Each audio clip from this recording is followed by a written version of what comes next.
morning. Let's turn to Judges chapter 3. Judges chapter 3. There's an old saying that says, those who fail to learn from history are doomed to repeat it. And that's one of the things we'll see over and over again as we're going through this study in Judges. The people rebelled against God and followed false gods. God let them live with the consequences of their actions. He let them be defeated by people that they were supposed to be defeated. And after a period of time, those people would come back to the Lord. They would cry out to God. And God would raise up a judge who would go and overthrow the foreign oppressor. And there'd be a time of peace. And then the people would forget the Lord again. And the process would start all over again. And what I want to remind you again is that as we work through the book of Judges, the challenge is to learn from the mistakes of the Israelites. We want to make sure that we're genuinely following the Lord. We don't want to be following a false idol. It's easy to lose sight of what our priorities are and to put things ahead of God. We always think about people worshiping idols as somebody who takes a piece of wood or something and carves an image and then they bow down and pray to it. But an idol can be anything. It can be a bad thing, but it can also be something that's very good. The problem is that somebody makes that thing the supreme thing. And when that happens, it takes the place that God should be having in your life. And before we read this passage this morning, I want to remind you of the warning I gave you when we started Judges. That there are going to be some passages we're going to read through, and you're going to wonder, what in the world are we doing here? Well, this could be one of those passages. I don't know. Well, let's look together at Judges chapter 3. We'll start reading in verse 12. Once again, the Israelites did evil in the eyes of the Lord. And because they did this evil, the Lord gave Eglon, king of Moab, power over Israel. Getting the Ammonites and Amalekites to join him, Eglon came and attacked Israel, and they took possession of the city of Palms. The Israelites were subject to Eglon, king of Moab, for 18 years. Again, the Israelites cried out to the Lord, and he gave them a deliverer, Ehud, a left-handed man, the son of Gera the Benjamite. The Israelites sent him with tribute to Eglon, king of Moab. Now Ehud had made a double-edged sword, about 1.5 feet long, which he strapped to his right thigh under his clothing. He presented the tribute to Eglon, king of Moab, who was a very fat man. And after Ehud had presented the tribute, he sent on their way the men who had carried it. As at the idols near Gilgal, he himself turned back and said, I have a secret message for you, O king. The king said, quiet, and all his attendants left him. Ehud then approached him while he was sitting alone in the upper room of his summer palace and said, I have a message from God for you. As the king rose from his seat, Ehud reached with his left hand, drew the sword from his right thigh, and plunged it into the king's belly. Even the handle sank in after the blade, which came out his back. Ehud did not pull the sword out, and the fat closed in over him. Then Ehud went out to the porch. He shut the doors of the upper room behind him and locked them. After he had gone, the servants came and found the doors of the upper room locked. They said, he must be relieving himself in the upper room of the house. They waited to the point of embarrassment, but when he did not open the doors of the room, they took a key and unlocked them. And there they saw their Lord fallen to the floor dead. And while they waited, Ehud got away. He passed by the idols and escaped to Sariah. When he arrived there, he blew a trumpet in the hill country of Ephraim. And the Israelites went down with him from the hills, with him leading them. Follow me, he ordered, for the Lord has given Moab, your enemy, into your hands. So they followed him down, and taking possession of the fords of the Jordan that led to Moab, they allowed no one to cross over. At that time, they struck down about 10,000 Moabites, all vigorous and strong. Not a man escaped. That day Moab was made subject to Israel, and the land had peace for 80 years. After Ehud came Shamgar, son of Anath, who struck down 600 Philistines with an ox goad. He too saved Israel. Now, there are several things I want you to notice here. In fact, these are things that, if you were just reading through this, you might just breeze right on and think, well, okay, let me get this gory thing out of the way, and let me just blow on past it. But there are things here that you need to know. First of all, the people of Moab were actually related to the people of Israel. Their forefather, the forefather of Moab, was Lot. You Remember Lot? He was Abraham's nephew, lived in Sodom and Gomorrah and all that stuff. Well, Israel and Moab, this wasn't the first conflict that they had. If you remember in your Old Testament, a former king of Moab, a guy by the name of Balak, he tried to get one of the prophets named Balaam to go to Israel and pronounce a curse on them. And Balaam actually went to do it, but on the way God stopped him. You might remember Balaam's donkey turned around and started talking to him to stop him from doing it.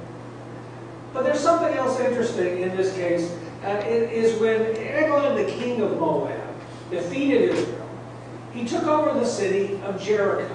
Now that seems almost like a flyby, whatever. What difference does that make? Well, it's interesting because after the Israelites destroyed Jericho, this is back in what we call the book of Joshua. In chapter 6 and verse 26, Joshua looked at the city and he said, "Cursed before the Lord is the man who undertakes to rebuild the city of Jericho. At the cost of his firstborn will he lay its foundation. At the cost of his youngest will he set up his gates." So apparently, sometime after that, however long it may have been, the Israelites decided that whether there was a curse or no curse, they were going to rebuild Jericho. But another thing to notice is in verse 19, when Ehud's going out and it says, "At the idols near Gilgal, he himself turned back and said, 'I have a secret message for you, O king.'" Now again, this is something we would have gone right past. But if you do a little study, it starts to have more significance that there were idols in Gilgal. This was Israelite territory. And again, if you go back into Joshua, in chapters 3 and 4, Israel crossed the Jordan River on dry ground. And when they finished crossing it, Joshua told them to take 12 stones from the riverbed, and they built a memorial, and that place they built that memorial was Gilgal. So it makes me wonder, when I read about the idol at Gilgal, if they had somehow decided that they were going to be worshiping that memorial that Joshua had built. And this wouldn't be the first time they had done that kind of thing. And another example would be in 2 Kings chapter 18, when Hezekiah destroyed this bronze serpent. You might remember the story of the plague of the serpents in the camp of the Israelites. They were being bitten by venomous snakes and dying. And Moses pled to save the people, and so they took a bronze serpent, and anybody who gazed upon the bronze serpent wouldn't die from the bites. Well, after that, apparently the Israelites kept that bronze serpent, and they even started worshiping it for a time until Hezekiah came along, and Hezekiah finally destroyed it so they couldn't worship it anymore. And the same thing could have very easily happened at Gilgal with that little monument that had been built there with the 12 stones.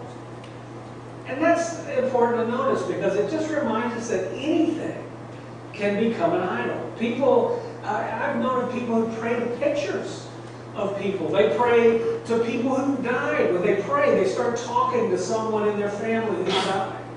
People carry around good luck charms with them. If they can't find it in the morning, they fall apart. People might even turn a building, a church building, into an idol. Good things can become idols if you try to make them the ultimate things. And we can do all, we can make it sound spiritual, what we're doing, and all that kind of thing. But what we're actually doing is putting something ahead of God. But another thing to notice here, and it's interesting to me, it took 18 years for these people to cry out to God. That's a long time. Had they forgotten Him completely? Why would somebody wait that long? Didn't they think God was able to help them? See, people who drifted away from the Lord do a lot of strange things because they're not focused on the Lord. And when Israel finally did call out to God, He raised up a rescuer for them, a man by the name of Ehud. And this is one of the most colorful stories in the whole Bible. We're told that he was left-handed and he was from the tribe of Benjamin. Now this is something that in the English you would not pick up on, but the name Benjamin actually means son of my right hand. So the son of my right hand was actually a left-handed guy. And the Bible translators will note that in the Hebrew, it's implied that his right hand was wrapped up. So most people assume that he wrapped up his right hand because it was a distraction from his left hand. People would assume most people are right-handed. And so they would say, oh, he must have hurt his right hand. So they wouldn't pay any attention to his left hand. But that was the hand that was the most dangerous hand. And in Judges chapter 20 and verse 16, The Bible talks about these elite troops that were a part of the tribe of Benjamin, and it says that they were a select group of left-handed troops. And it says that any of those left-handed troops could have taken a sling and thrown a stone at a hare and not missed it. So if he was one of those guys, this could be, you can imagine a guy like a special ops kind of soldier, a Green Beret, Navy SEAL, Ranger, something like that. And he must have been very well respected because the Israelites selected him to take a tribute money to the king. And the fact that they sent him implies that nobody had an idea what he was about to do. He was going in undetected to assassinate a king. So I want you to get the picture. This guy is like Rambo. He's walking into this palace prepared to kill this king. And the palace has guards. It has all kinds of people in it. He's going in there by himself. Anybody want to come at him? They'll come at him. This is his plan. So we're told that Eglon, on the other hand, the king, was a very large man. In fact, in the Hebrew, his name could mean heifer. It could also mean round. But Ehud had made this special dagger. It was 18 inches long. It had blades on both sides. And the Bible said he strapped it to his right thigh.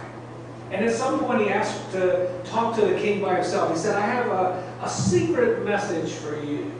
And the king was flattered. He was curious. He told everybody, all his people, to leave the room.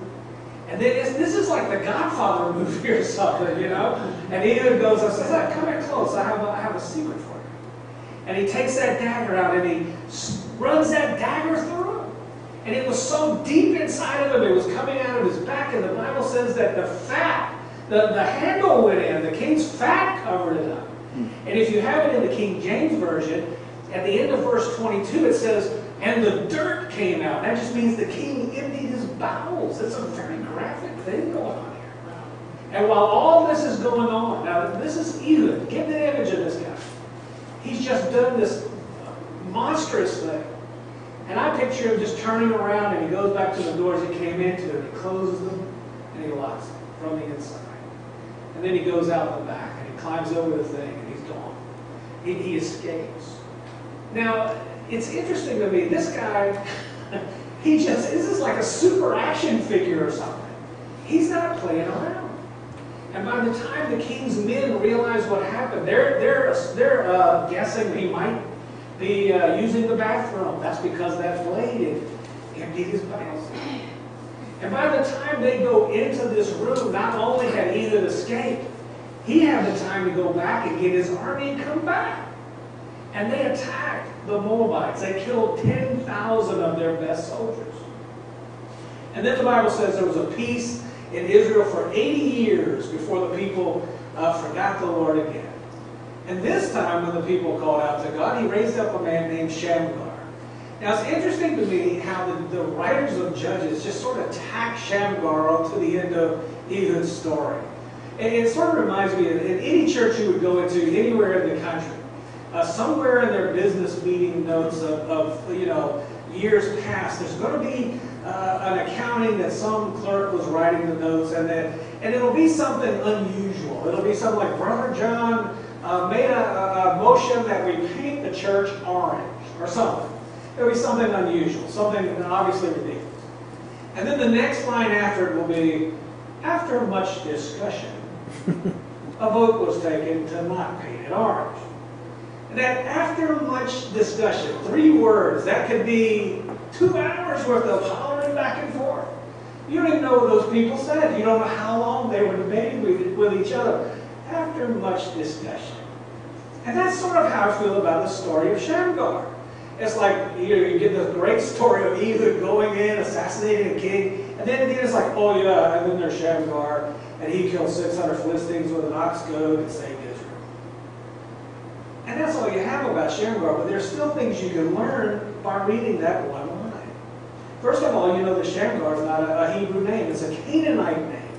And they say that his father's name was Anath, which is the name of the Canaanite god of sex and war. So most people doubt that Shamgar was even an Israelite, and if he was, He was a person whose family had completely sold out to the Canaanite culture. And by the time he came along, somewhere in that 80 years after Ehud, the Philistines had come in and taken control. And apparently things were really bad. If you were to look at Judges chapter 5, verse 6, it actually says, in the days of Shamgar, son of Anath, in the days of Jael, the highways were unoccupied, travelers walked through byways. It was so bad. People were being attacked so frequently, it wasn't even safe to walk down one of the main roads. And again, just from the one sentence, we know that Shamgar was a peasant. How do you know that? Well, because he used an ox goad. It's just a long stick. It has a point on one end, and it has a little blade on the other end. And as you're walking along behind your ox, you're taking that stick, poking the ox. It's an ox goad. And then, of course, the stuff gets on the blade of your plow, and you take the other end, and you'll wipe the dirt off. And he was using that ox goad. Now, some people, he used that ox goad to kill 600 Philistines, which means he must have been insanely strong. And most people would say he probably did it impulsively, because it doesn't seem like a person would sit down and make a plan to attack 600 Philistine soldiers and go, yeah, there's a lot of them. You better give me that sharp stick over there. So it may have just been something that he just, I don't know what happened. Like a bar fight breaks out, and he had this ox goad, and he killed 600 of them with a sharp stick. And that's all we know about the guy. And the truth of the matter is, I'm honestly not sure why they mentioned him at all. But again, we're not trying to learn from the judges, and I mentioned this to you before. We don't want to use them as our examples, because some of these people are horrible. We want to learn from the mistakes of the Israelites. Okay, so at this story, what could you learn from this? Well, first of all, I believe that God wants us to see how foolish idolatry really is. The story of King Eglon is the story that if you tell that story in the kids' Sunday school class, it's going to get some laughs. And it's going to get some eee like that when you're reading it. But that's sort of the point. It's foolish for anybody to follow a king like that, and even a kid can understand that if you're reading the story. And it's just another way for God to get our attention and say, why in the world would you want to follow a man like that when you could have been following God? You could have been blessed by God. There are a number of stories in the Bible where God uses sarcasm to show us just how ridiculous idolatry is, like in the book of Isaiah. It talks about the man who goes out and he cuts down a tree, and the bottom half of it he uses for firewood, but then the top half of it he uses to carve himself an idol. And after he finishes carving this idol, he bows down and worships that idol that he just made. Oh yeah, before he bows down to it, he makes sure it has a nice stand underneath it, because he wouldn't want to knock it over. This is what he's praying to, something that he just made. I don't want that to happen to us. That's why every single day we ought to start by remembering that we're sinful people. We've done absolutely nothing to be saved. We're saved by the grace of God. Every day, the right perspective to wake up with is, I'm not entitled to anything. I'm blessed. If I have anything today, I'm blessed. And avoiding idolatry is another reason that we need to spend a lot of time in the Scripture. Don't just read the Bible. Listen to what it's saying. Hebrews says that the Bible is like a double-edged sword. It has a way of showing us everything that we need to know about ourselves. It reminds us of what's true and what's not true. The Bible is the truth. In a world full of lies, we have the truth. And we see from Israel, we can easily give reference to reverence to things other than God. And before we realize it, we can be deep into it. And it can be anything. It can be a political party. It could be a sport. It could be a sports team. It could be your job. It could be a hobby. It could be anything. Let's face it, there are people out there giving more attention to their lawns than they're giving to the Lord. Idolatry is something that every single one of us is guilty of at some point in our lives.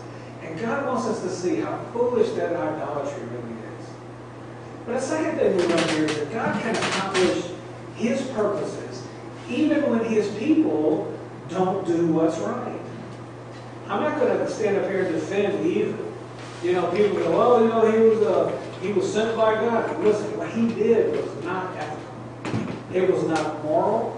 I don't think it was even right. He went in secretly to assassinate a king. He killed this man graphically in cold blood. That's all it was, cold-blooded murder. But it shows me that God can take the broken vessels and still use them to bring about his will. The outcome of what happened there was God's will. But the means to that outcome, I don't know, would have been God's will.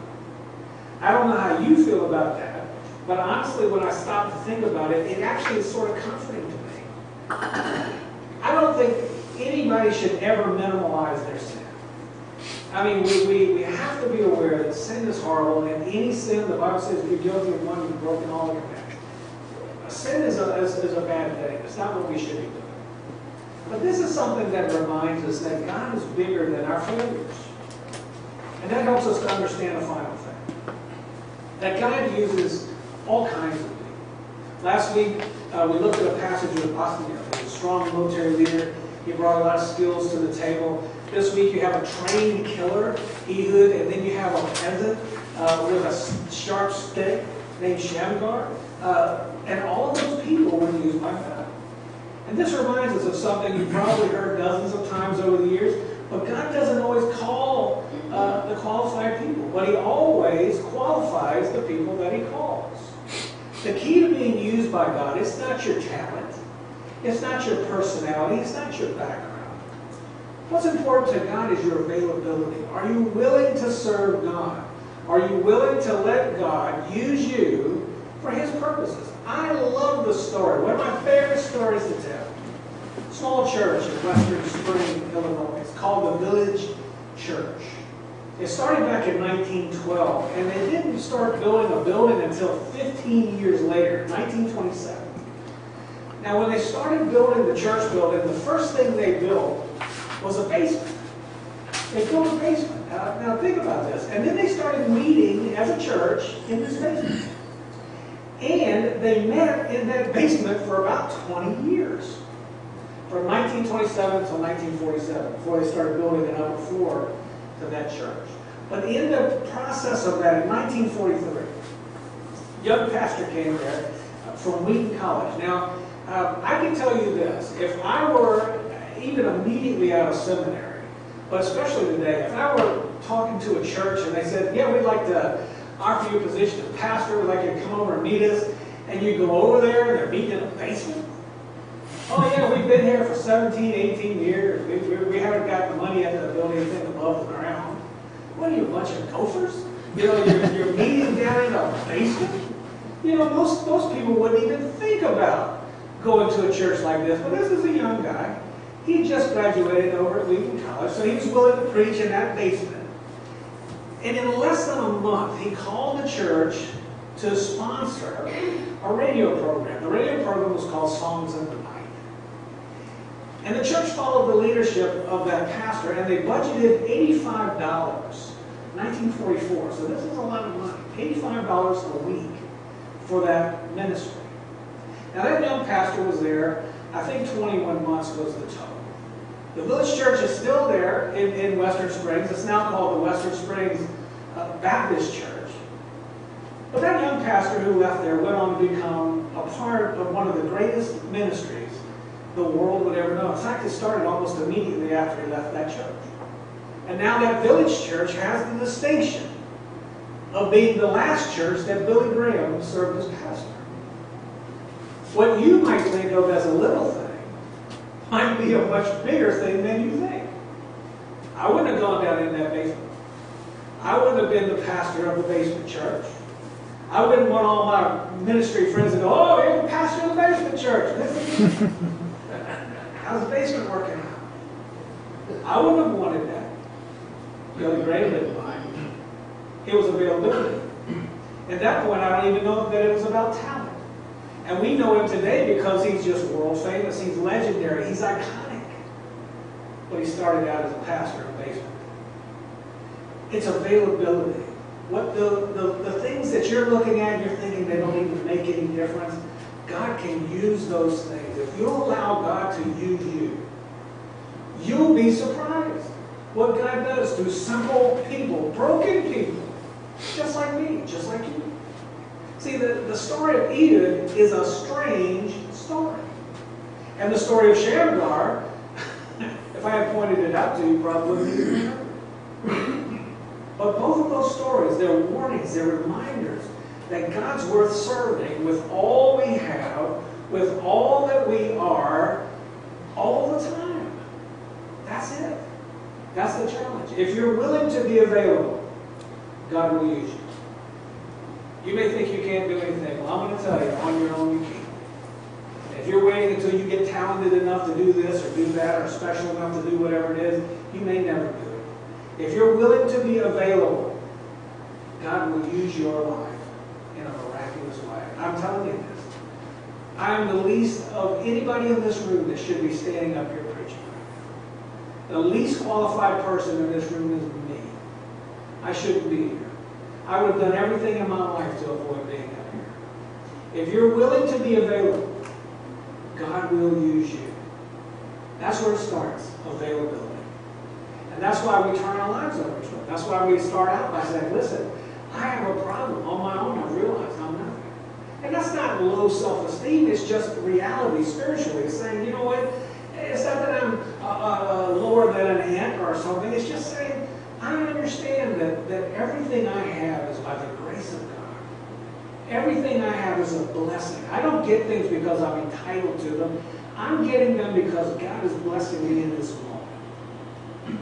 But it starts with availability. Are you available? Listen, we're going to sing our invitation to Him. While we're singing that hymn, why wouldn't you make a decision today to follow the Lord? He's calling you to do something. What is it? I'm not worthy. I know that. I don't have the skills to do that. I believe it. But are you available? Are you willing to step out in faith and let God do His work? He'll do it if you'll allow it. Listen, while we're singing this hymn, why not let yourself be available to God as He leads you today? Whatever decision He calls you to make, why would we make